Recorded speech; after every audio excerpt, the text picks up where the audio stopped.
Okay जी, हमारा question है question number 1, a firm purchase a machinery for ₹9 lakh. ठीक है, यही क्वेश्चन है। जी यही है। हाँ जी, उसके बाद वो कह रहा है जी, for ₹9 lakh and it is decided to provide depreciation at a rate of 5% per annum on fixed instalment method. हमने डेप्रिसिएशन के 2 मेथड्स पढ़े थे जी, जिनमें से हम पहला वाला कर रहे थे।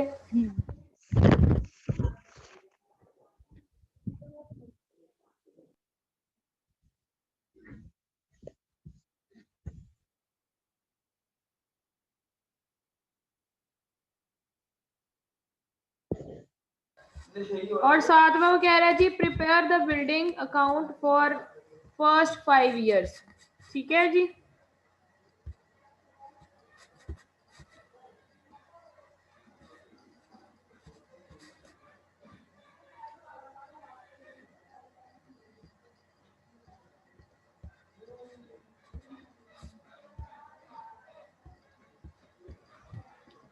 इसका अब हमने बनाना है जी बिल्डिंग अकाउंट, क्योंकि उसने बिल्डिंग खरीदी थी नेक्स्ट 5 ईयर्स के लिए, बल्कि उसने अभी टाइम पीरियड नहीं बताया, लेकिन हमने डेप्रिसिएशन अकाउंट बनाना है फॉर 5 ईयर्स।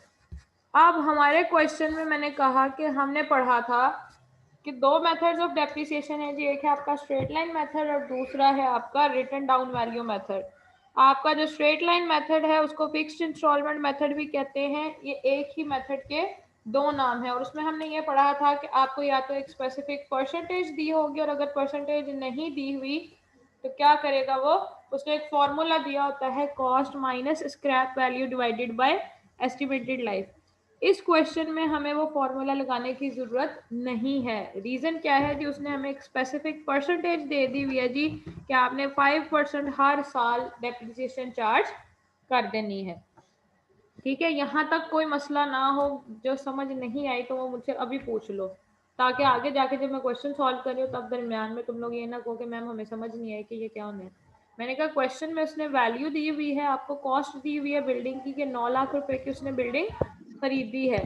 5% आप डेप्रिसिएशन आपने हर ईयर चार्ज करनी है, और उसका डेप्रिसिएशन अकाउंट में चार्ज कर देना है, और आपने बिल्डिंग अकाउंट बनाना है फॉर फर्स्ट 5 ईयर्स, यानी 5 साल के लिए हमने आप बिल्डिंग के अकाउंट को बनाना है, उसमें एंट्रीज पास करनी है। हाँ जी, यहाँ तक कोई मसला?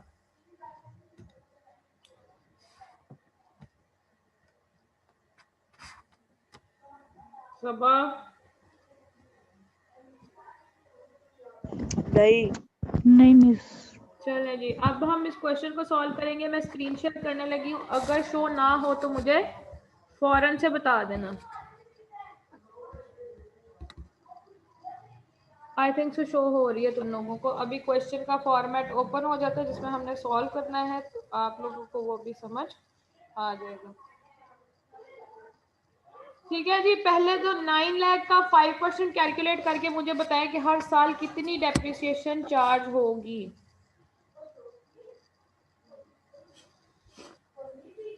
9 लाख का 5% कैलकुलेट करें और मुझे बता दें कि कितनी डेप्रिसिएशन हर साल आपने चार्ज करनी है।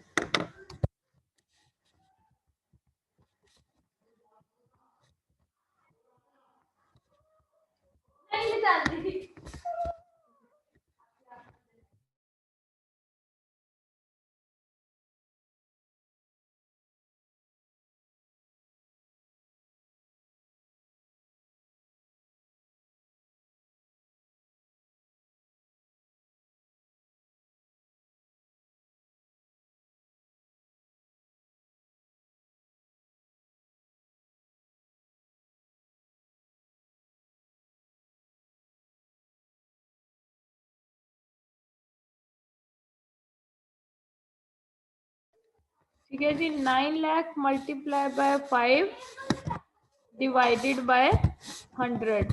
अगर इसको सॉल्व करें आपका आंसर क्या आता है जी, मैंने ये पूछा था। 45,000। हाँ जी जी, अब आपने हर साल कितनी डेप्रिसिएशन चार्ज करनी है? 45,000।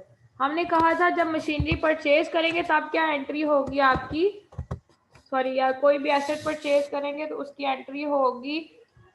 अब यहाँ पे है आपकी बिल्डिंग, तो फर्स्ट एंट्री आएगी जी बिल्डिंग अकाउंट टू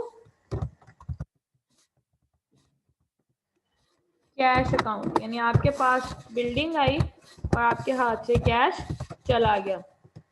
और अमाउंट कितनी है इसकी, 9 लाख, दोनों तरफ ही, डेबिट में भी और क्रेडिट में भी। अब ये एंट्रीज आपने पास नहीं करनी, लेकिन मैंने दोबारा से कहा कि ये आप लोगों को समझाने के लिए मैं हर दफ़ा ये एंट्रीज लाजमी पास करूंगी। ये है फर्स्ट एंट्री मैंने जो की है, it is for purchase,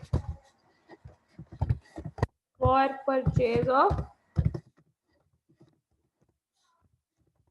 building, ठीक है जी। और सेकंड वाली जो एंट्री है फॉर चार्जिंग डेप्रिसिएशन।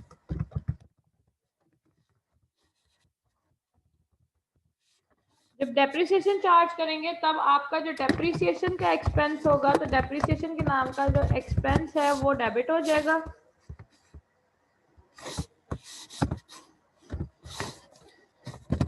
और आपका जो एसेट, कोई भी एसेट है, यहाँ पे किस पे चार्ज करनी है जी डेप्रिसिएशन,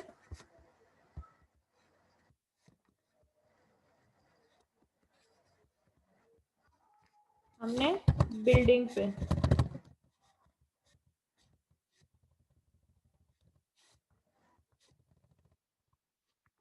यहाँ जी यहाँ पे आपका क्रेडिट में आ जाएगी बिल्डिंग अकाउंट। हर साल कितनी डेप्रिसिएशन अब चार्ज करनी है जी हमने, 45,000।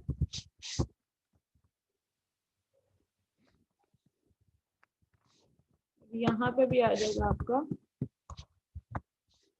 45,000। हाँ जी, आप लोगों को नजर आ रहा है।